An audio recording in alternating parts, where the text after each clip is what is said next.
Hi, Center Point.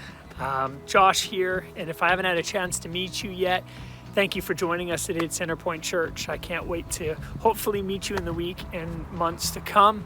But today I'm actually heading down to the ICC conference in Atlanta, and I'm really looking forward to just connecting with other pastors and leaders and learning from what God is doing in other churches and being inspired to keep leading Center Point Church towards making a difference here in our community and beyond. And at Center Point Church, we actually talk a lot about being a church that's not just for ourselves, but we believe that God calls us to live for the good of others here in our city of Langley and beyond it. We're inspired by a verse in Jeremiah 29, verse 7 that says, "Seek the peace and prosperity of the city. Pray to the Lord for it, because if it prospers, you too will prosper." And this is the heart of For the Good. We want to be a church that loves our city, serves our neighbors, prays for it, invites those who are far from God to hear the message of Jesus and to live beyond ourselves. What's amazing is in 2026 so far, we've already given $3,208 and served over 26,760 minutes towards For the Good initiatives. That represents meals served, homes built, and needs met, time given, generosity expressed, and people choosing to make a difference in the lives of others. And this year, part of that story reached beyond Langley. And so today, a team of last week, a team of people from Center Point traveled to El Salvador to serve, build relationships, encourage other people, and be part of what God is doing there. But trips like this aren't just about what we do for others. Often God uses moments like these to shape us too, to open our eyes, to stretch our faith. He reminds us that the church is bigger than one building, one city, or even one Sunday gathering. And so today we're going to hear from some of the team, not just about what happened, but also what God was doing down there. Things that they saw, how they were changed, what scriptures came alive for them, and what they brought home that we don't want to lose as a church. So today, as you listen, don't just ask the question, well, what happened in El Salvador? That's fine. But I want to encourage you to ask this question: God, what are you stirring in me? And that's the heart of For the Good, that God would call us to do things that are good for the city around us. I'm deeply encouraged to see the impact you've made already this year. I believe there's still so much more good to come. And I believe that these stories that you hear today of what it looks like or what it looks like to be a church that works for the good of the city and the world and lives beyond itself. So I'm so excited for you to hear from the team.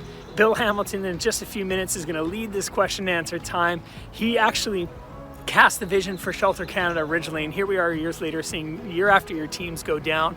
It's exciting to hear from the team. I can't wait to be back with you next week as we continue our series, Relationship Goals, and we're going to be talking about a love that heals. I can't wait to see you then. Have a great week, everybody. Have a great service. Can't wait to see you soon. So guys, my name's Bill, and like Josh was saying, actually, to be honest, I was just thinking about the song that the band was playing, Reckless Love, at the end, and this might be your first time being in the church. If so, we just want to welcome you and let you know that you're surrounded by people just like you. Some of us have just kind of grown up in Canada. We haven't really had a background in church. And that's kind of why we launched this church, is to be a church for all people, not just a church for church people. And so we're so glad to have so many people out. But Reckless Love, we want to love on people in our area, in our families, in our friendships. But what we did this last year is a team from El Salvador said, we want to take Reckless Love and go international. And so they did. And they did a lot of amazing things. So this is our chance to hear from them. So I'm going to ask the team to come on up and grab a seat here. Let's have a hand for them, you guys. They're all coming up.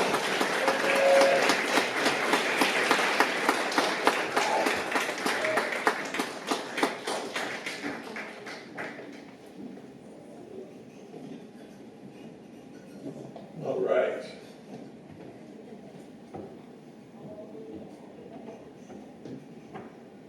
Okay, so glad to have you guys all here. You kind of acclimated now to Canada again, right? All right, so I'm going to actually ask an all-skate question to begin with. And I've got a mic here, we're going to pass it down. I'd love you to say what your name is, and if you had to encapsulate like one word that sort of sums up, or one phrase that sums up sort of what this experience was like for you going down to El Salvador to build homes. I'd love you to just be able to kind of share that one word that encapsulates that for you. So I'm just going to pass this mic down. Perspective. Oh, and my name's Rachel, There you go. sorry. Yeah, first question, Rachel. Perspective. My name is Patrick, and probably community. My name is Ellen. Joyful. I'm Destiny, also joyful. I'm Sophie, also community. I'm Everly, from, I was going to say something, Alegria. Harmony. Honored. I'm Cohen. This is 2 words, but eye-opener. Dylan, and I'd say community. Hi, I'm Simon. They've said it, joy, community, it's all about that, but pride, proud of this love. Hi, I'm Lucas, and for me this was a spiritual journey, so spiritual journey. That's awesome. You can just hold on to the mic down there for just a bit, because what I'm going to do is I'm going to ask you guys some questions, just so you guys know. You don't have to answer, you don't have to say anything. You can just kind of sit up there, that's good. But if you feel like, man, that question, I really would like to answer that, then just, maybe we'll put up your hand and we'll just kind of move the mic down there. But the very first question I want to ask you guys, and to be honest, I'm not going to tee up anybody specific except for this first question, because Rachel, we're starting with you. So I'm going to ask you this question. Yeah, now I do. So the question I want to ask you guys, which I think is maybe the most important question in many respects. You know, you go down there, you think, I'm going to build homes. We're going to partner with these families to do some pretty amazing things and hopefully make a difference in the lives of families. But so you go down there thinking, this is what I'm going to do. And then you go down there and you get involved in this and you realize, oh, maybe, just maybe, God had something for me. In other words, or just that in some way, shape, or form, it sort of changed you, this experience. And so what I want to ask you guys, what's that one moment from the trip that has sort of stayed with you, and in some respects has sort of defined this trip for you? It might be something that impacted you, but I'd just love to be able to hear from that. And actually, I'll just give you my mic to make it easy here for this first one. Okay, thank you.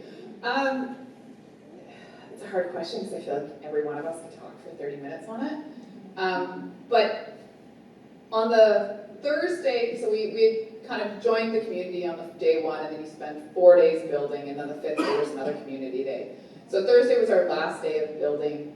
In general, the homes don't have floors, so all of the homes in El Salvador, in general, not necessarily all, have dirt floors. And the floors are actually made of kind of mud. And so loosely, you can sweep out the homes, and they might not appear that bad. There's lots of holes in the roof, and the walls are a bit fragile. But you see the families taking care of their homes. But when we would talk to the families, they would always talk about, like, we need this new home for protection, and they needed protection from the rain, predominantly. And you kind of, most of the days are like the day we had today. Like, you hear that, but you don't really get what that means. And then on Thursday, about an hour into our build day, we experienced a 30-minute tropical storm. And in 30 minutes, this community in El Salvador can get about 25% of the total rain in Vancouver in 30 minutes. And all of a sudden, there's water everywhere. And we were on a build site, and it was Lucas, my son Patrick, and I, and we kind of, one of the women had said, oh, come undercover into her existing home, and she had a bedroom and a little bit of a kitchen area, and this water is just flowing through her home. And I kind of, initially you're just like, I'm wet, and it's gross, and it's dirty, and like, there's animals everywhere, like pigs and chicken, which means there's manure everywhere. And I kept thinking, oh, gross. All of this manure is like washing into the house, onto our feet, like it's just so disgusting. And then I see Lucas and Patrick, and they're lifting the garbage bags of food that these people have on the floor, that this water's washing into their food. And they're grabbing brooms and they're sweeping out this water out of the bedrooms and the kitchen where they cook their food, where they clean. And they're building trenches in the middle of this woman's kitchen area. And I felt the living conditions. And you realize that if we can provide a home that has clean floor, like it's a fully enclosed house, it's a prefabricated steel house, like the difference it actually makes onto the nutrition. Because like, make no mistake, the food was destroyed and they still eat that food, right? Like that food wasn't gonna go to waste. But we literally lived it, like, and it was only 30 minutes, but we got to, I think, there's one thing to see it, and then there's another thing to be in it. And then I would just like say, as a mother, to have your child when, you know, he's 6'3", but he's still my child, to see him in it. And then you just think every mother wants the best for their child. And these are moms that are doing the best they can, but how do you keep your kids healthy when this is the condition they live in? And so I think I just was really overwhelmed, and so I always say, like, probably the worst 30 minutes was like the best 30 minutes of the whole trip, because it was the first time that I'm like, oh, I get it, it's not just a house. It actually is an entire lifestyle that they can't, doing the best they can, they just don't have access to. Yeah. Super powerful. I'm just wondering, for the rest of you here, anybody, is there a story or a memory that impacted you that you kind of brought home that you'd love to share with us? I think it was our first build day. We built for 2 sisters, and I said to the team, I said, if there was a world championship for hugging, these two sisters would medal every time. So in the morning we met Magdalena and her son Edwin. Edwin has cerebral palsy. He's in a wheelchair. That didn't stop him. He was in the dirt with the boys. He was playing Stomp Rockets with you guys, wasn't he? And he wasn't allowing his affliction to stop him from having fun and being part of the games and part of the community. And then in the afternoon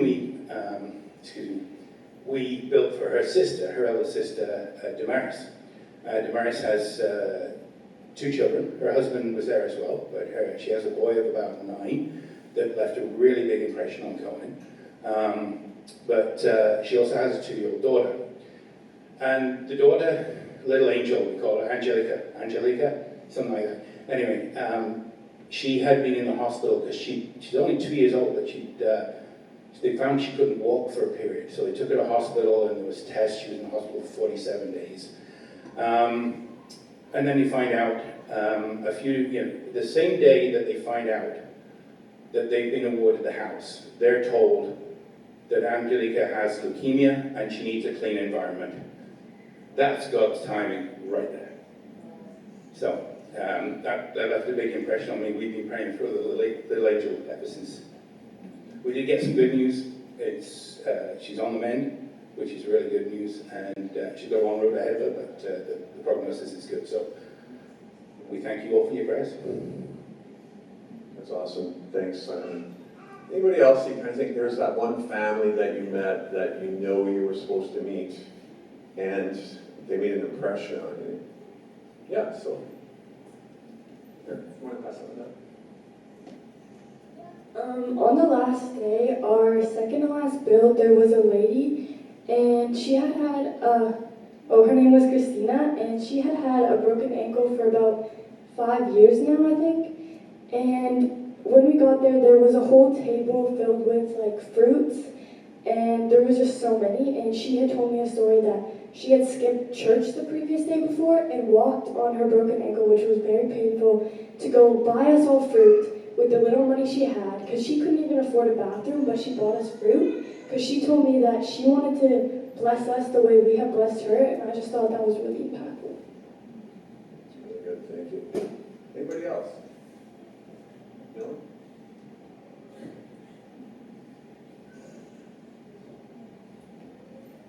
There was a gentleman left a mark on me when he told us that he thanked us for coming. He said, I've been praying for help for 34 years, and you finally arrived.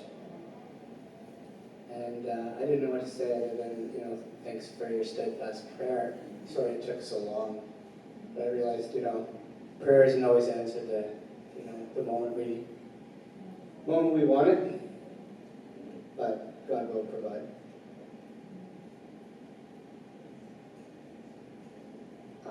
I think I just really connected with all the kids. Like, the the first day, we got welcomed with this great community. There was tons of transfers. We were sitting in the front. And then when we met up with our groups, I brought out coloring books and crayons. Right away, all the kids came running towards, and they just like had so much fun. Like it was so simple. Like it was something so simple that we decided just to bring for fun that they ended up playing with every single day. Like they Destiny brought bracelets, and one time when we were having lunch, we called some girls over from like a house like across the street, and they all came over and huddled around all the girls, and we all made bracelets together, and it was really fun. And then on the last day, they were all wearing their bracelets, and it was like, I don't even have, like, it was just so impactful, like the way that they were just grateful for like the small little things. And even like, there was only like a couple of boys that we met. There was like a lot more on your guys' build site, but we had a boy named Christopher, and he really hit me and Sophie. He really got to us in our heart because he was the sweetest boy I think I've ever met. So he was really shy. He didn't want to speak to any of us. We brought up the stone rocket. He immediately fell in love with that, and we just like connected with him so much. And then he started to talk to us. And then the next day, we were building for him the day before, and then the next day, we were building for a house across the street. So we actually went across the street and hung out with him and his cousins and played with them for a long time. So there was a photo up here of Christopher and his cousins, and it was just, I think I had the best connection with them. And they were just such great kids and so kind. That's awesome. Just so everybody knows, I think you guys were saying that this year, unlike other years, Simon, you were in kind of one community that you kind of went back to every day. So the cool thing about that is getting to know these kids on an ongoing basis. Everly, just question you, there's 4 students, kind of grade 12 and down, right? So what sort of stuff were you guys doing with the kids in the community? Like, were you doing something? You were giving some examples, making bracelets. Were you guys playing soccer or doing activities? So we didn't have a soccer ball in our community. So Patrick's community, they brought a soccer ball to theirs. Yep. So they played soccer in their community. But we had stomp rockets, and we did a lot of coloring and bracelet making because we think we actually had one boy on our build site. We did lots of stickers. We've got covered in stickers. Oh yeah, they gave us all their animals. We got a bird on our finger. We were offered to take home some dogs and puppies. Yeah. There was these month-old puppies. I got a question there, Everly, because I know this is close to heart. Did you get to hold a few babies down there? Yes. A lot of babies. Okay. Yeah. I got a different question I'd like to ask. You don't have to, you can say it or point to it, but one of the things that happens sometimes, people fall in holes down there as you're digging these holes. Who on the team fell the most in holes? Right on, let's have a hand. All right, Simon. Yeah. You should ask who all fell in Yeah. a hole. And Yeah, who all then fell in the hole? Put up your hand. Yeah. put your hand up. Only one. Oh, that's awesome. Maybe kind of a follow-up question to what Everly's talking about, what you guys have all been sharing, thank you, is again, kind of going back to how this changes you is going on something like this. Like if this team here, Lucas, I was thinking about what you said, it's just like a spiritual journey, right? And I think you guys worked together, you and Simon, and so you probably saw him coming back from this, and so you guys were talking about it and got a chance to come. I'd love to open it up and just say, how did this change you, your faith, or the way you view your life? And Luke, I don't mind if you don't mind just kind of sharing about that, that'd be awesome. So, I'm kind of the odd man out here because I'm not part of your church, and I was invited by Simon to join this group. I feel so blessed and honored because this is just one amazing group of people here. Everybody here is just, some people are missing, right? Because we're missing a few people, but yeah, right. My roommate's not here, so I'm a Catholic. I was born. I'm a Polish Catholic. You can probably still hear the accent. But me and my family stopped going to church a long time ago, as a lot of Catholics do. So I'm a lapsed Catholic, but at the same time, I left Poland when I was 15. So I grew up with the Bible. Our family was pretty religious. In fact, my uncle is an archbishop, so I grew up with the Bible. I know quite a bit about it. The Word of God, the special message of Jesus, that never left me, and it's always been kind of in the back of my head, those passages from the New Testament. And so anyway, so the reason why I said this was a spiritual journey for me is because all that reawakened for me on this trip, especially since El Salvador is a Catholic country, so a lot of churches, a lot of statues of saints and all that. But also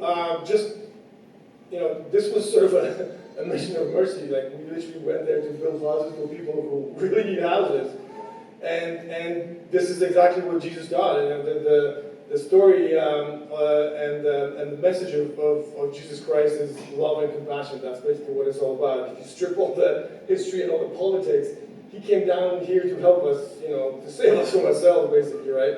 So this all kind of came together, and I realized, that I might not be going to church very often, but I'm still a Christian. I still love Jesus,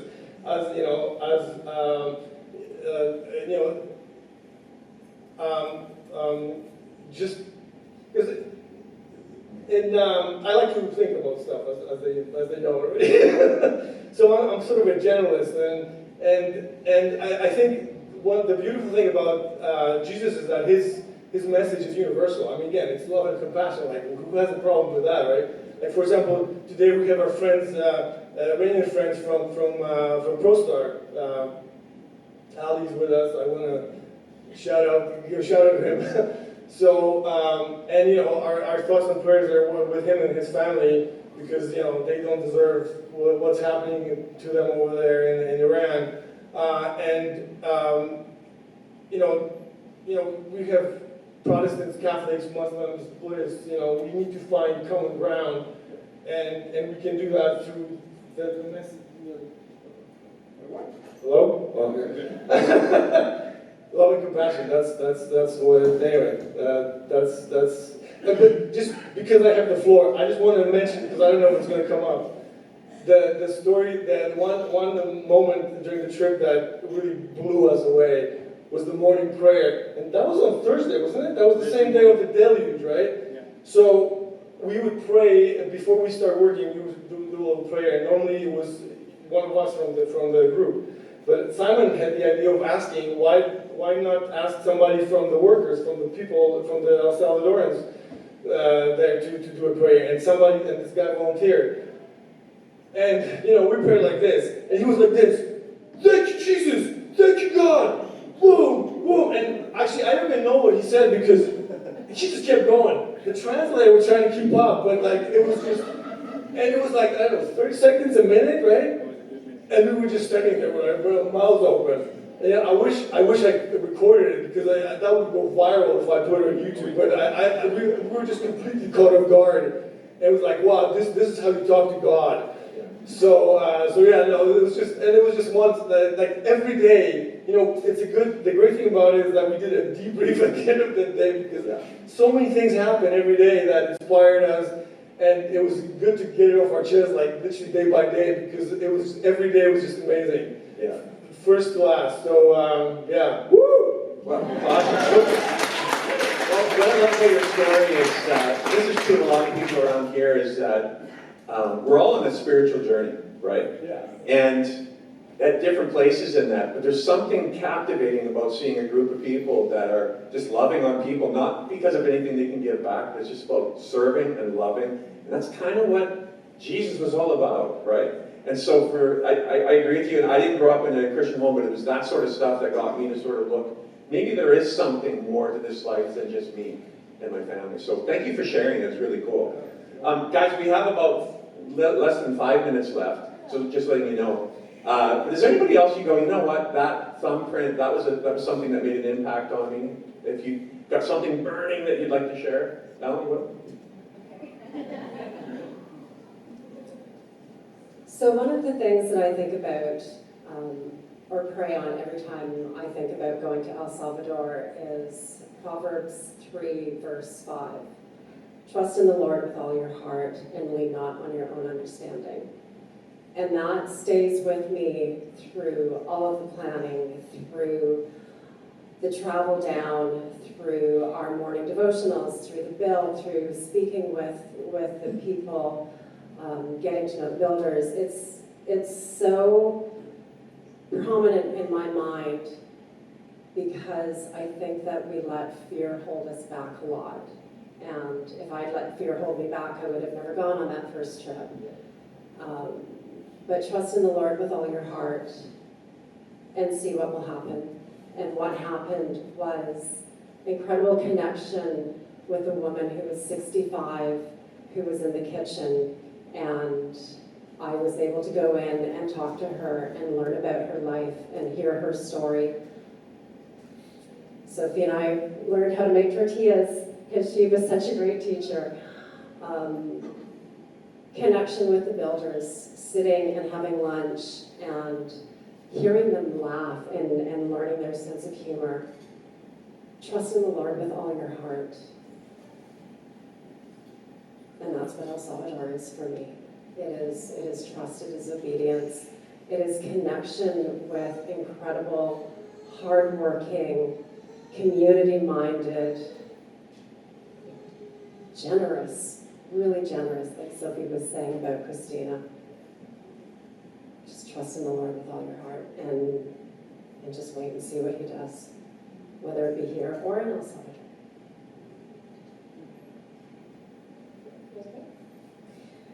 I think one of the takeaways, exactly coming off of what you've just said, trust in the Lord, is like, for me, even, I've done this trip twice. I've taken one of my children every time.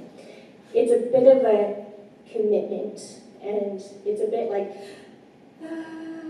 because when you go, we are each responsible to purchase a home.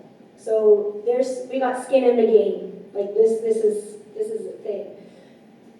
Even in our Western culture here, it is still daunting to say, I can do this. Or the Lord, to trust in the Lord that the Lord will provide what we need so that we can bless others. And so it's a beautiful full circle moment because we saw the provision. Thank you to all of you who partnered alongside us. We tell that to each family, that it's not just us that's here to show love. This home is a gift from so many people who are not even here joining with us. We just get to go as the representatives on your behalf, and so that is so meaningful. But we sense the provision, and then like Dylan was saying, there's some people that are just like, I have been waiting for this. I didn't even know. For 35 years I've been waiting, and look how the Lord has provided.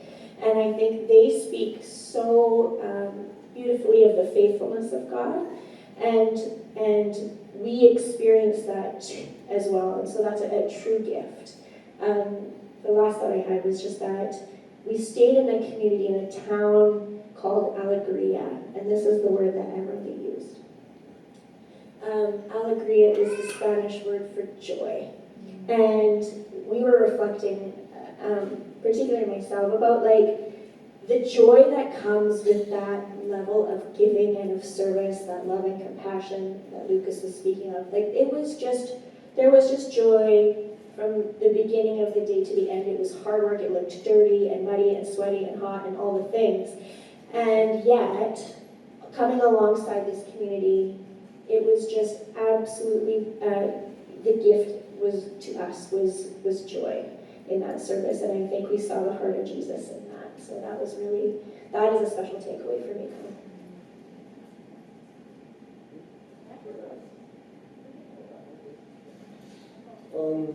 So one part that really stood out to me is like when we went to the village, like Emily said, I played soccer with some kids, but their soccer ball, it wasn't really a ball. It was a deflated ball that had, like, it looked like it had been stabbed a couple times. So like you were basically playing with like a rag. And what like hit really hard is after we were done playing, like we left, they ripped a piece off and gave it to me to take home. So like, yeah, that like they had just so much fun playing with it, and the fact that they gave me a piece, like, and like it just hit different. I don't know, like, because like they literally gave me a piece of their joy. Just.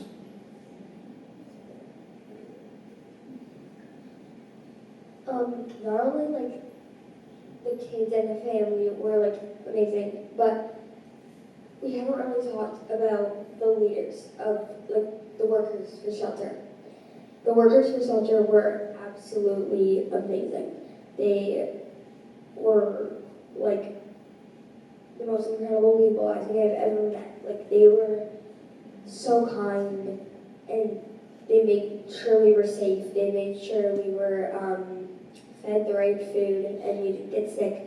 Like they really took care of us. And not only that, but also the workers. The workers called us, is it amigos? Amigos from Canada. So that's what they called us. So they were like, hola amigo from Canada. And I was like, hola amigo from El Salvador. So I think just the connection, and then that day too, they had so much extra time. Like everybody that was on my team, they just sat down with all the workers and the builders, and they just connected, and just like it was just so, like I watched them while I was like playing with the kids, and it was just, they were sitting there for like a solid 45 minutes just talking with them, and it was just heartwarming.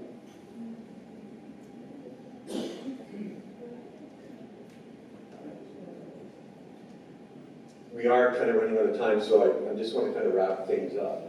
But I would encourage you, come and talk to them after the service if you see them out in the foyer, because I'm sure they have more stories to share. But I think there's something incredibly powerful to see, not just adults, but students, like this next generation. Really cool hearing stories from everybody. I think the question I'd like to, maybe people that are sitting here going, oh, maybe I should go.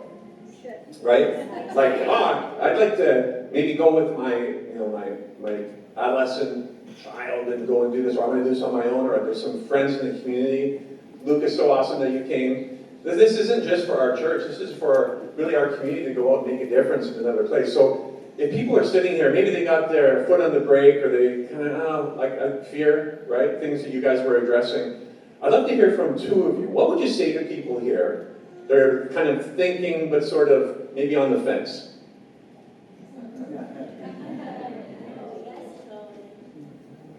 So when our family first proposed the idea of going to El Salvador, if I'm being honest, I didn't really want to go.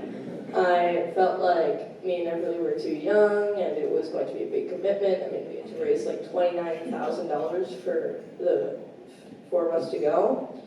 But I think I underestimated how generous everyone was, because so many people donated such large amounts of money, and we were able to make more than enough long before it was required. And that just made me realize that people want to help, and it's a good place. And the trip itself is just amazing. Like, it's nothing, you could predict 1,000 different scenarios and it would be none of them.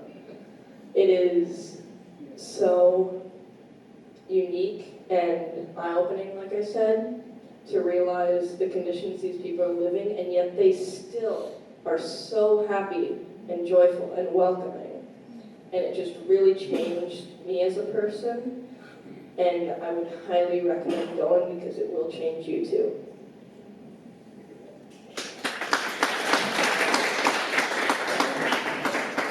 3 words, just do it. This one, Rachel has something to share here. No, I think it's easy in today's world, at least for myself, and maybe if it's true for me, it might be true for you, to just feel overwhelmed with the amount of stuff we have to do. And I don't know what everyone's personal situations are, but like if you're in the grind of like work and kids and school and the news and everything and politics and taxes and tipping and all the things that are always going on, like you just feel drained. And I think one of the gifts, and I would say it's true holistically no matter what, but it's really true if you get the opportunity to go to El Salvador, is to get outside of yourself and serve. And it just allows you to give your brain a break from thinking about yourself. And like the gift having a week where I just did not think about all of my own junk. And actually the junk is a blessing. Like the junk is stuff I'm now very grateful for. But the week away to just get over myself and think about serving was such a gift to my life. And I think that if you can find a way to do that in your daily practice or in your weekly practice, you should do that. But if you get the opportunity, this is a great way of just getting over yourself for a week, and then you find yourself, despite being exhausted and potentially sick, you find yourself refreshed at the end of the week. And I think that's just, yeah. One of the cool things about, going to El Salvador is, we would always say this, that you meet this group of people, like you guys met all the people you're going to build for at the beginning, you're kind of looking at them and they're looking at you, and then you start playing games. You begin the week as Salvadorians and Canadians, and you end the week as friends, which is the word you guys were mentioning, which is so cool. But it's also true of you guys as a group, because past teams that have gone together, you'll see them hug and maybe you didn't even know each other that well, right? And all of a sudden you're in the back of a van and there's pigs outside, you're doing all this stuff, you're nailing things and cutting tin, and you become really close, right? Which is so cool. So thanks for everything. Simon, maybe just to land this thing, you said that Rick had a verse that he wanted to, Rick was the only one that wasn't able to make it because he's in New Zealand today, but go ahead. So I think most of you know Richard Schultz. He serves in our children's classrooms on the weekend sometimes. He left us with a verse, 1 John 3, verse 16 through 18. This is how we know what love is. Jesus Christ laid down his life for us, and we ought to lay down our lives for our brothers and sisters. If anyone has material possessions and sees a brother or sister in need but has no pity on them, how can the love of God be in that person? Dear children, let us not love with words or speech, but with actions and in truth. And I think I'd just like to add to that, we have a verse that Ellen and I pulled together, if I can find it here quickly. It takes a lot of people to do this. It's not just the 12 of us plus the however many shelter staff that were helping us and the communities themselves. There's a lot of work that goes into this. And we came to the realization that Romans 12:4-5 sums it up perfectly. Just as our bodies have many parts and each part has a special function, so it is with Christ's body. We are many parts of one body and we belong to each other. That's awesome. And Simon and Ellen, thank you for leading the team. Come thinking, you guys have been on your own journey. And you think about just coming to Christ in the last decade, coming to Christ down in California. Ellen was online. Ellen kind of tapping into our church, right? And then joined the Starting Point group and really had an encounter there. Simon, you came up to Starting Point. What I love about our church is we have people from all kinds of backgrounds with all kinds of places with God. But now to see you guys up here leading, that is what we are so jacked about. So thanks for being so awesome and leading and doing that. And so guys, our time is over. Thank you so much. Again, you can talk to them out there. I'm going to invite the band up, and you guys, you can go back to your seats now. We're going to have the band that's just going to play a song to kind of see us out.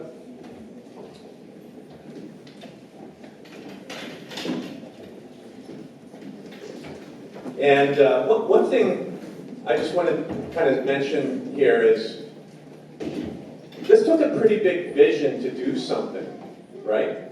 Like this took a pretty big vision. And a vision is sometimes where you look at something in the world and you go, this is where reality is, and this is what should be. You know what I mean? In other words, it's like, man, things are hard, things are difficult for, say, these families in El Salvador. But this is what should be, to have a home. To be able to have a place that you could lock your door, your children would be safe. To have a place that won't be put down by an earthquake. That happens down there. Or monsoon-like rains coming through. Maybe you're sitting here today and you're kind of just going, wow, first of all, I never knew churches did these sorts of things. That's really cool. Or maybe you're just kind of thinking about something that's bigger than you. Maybe it's going to El Salvador. But maybe it's something in your neighborhood, where you work. And again, we're on the fence and we have fear. And I love the verse that Ellen was talking about. It's just like to trust that God wants to go with us into these places, into these things, into these relationships, and make a difference. So after this song, we're going to have our prayer team, Val and Wendell, I think, are going to be up at the front. But if you're here today and you're like, you know what? Oh man, I'm kind of on a God journey myself. I wouldn't mind God kind of just showing himself more to me. Come for prayer. Or maybe there's something that you're just kind of living going, man, I just feel flat. I would love to do something that's bigger than me. I'd love to step into that vision that God has given me. Come and ask for prayer. Or maybe it's just, man, I can't even imagine raising thousands of dollars to go to El Salvador.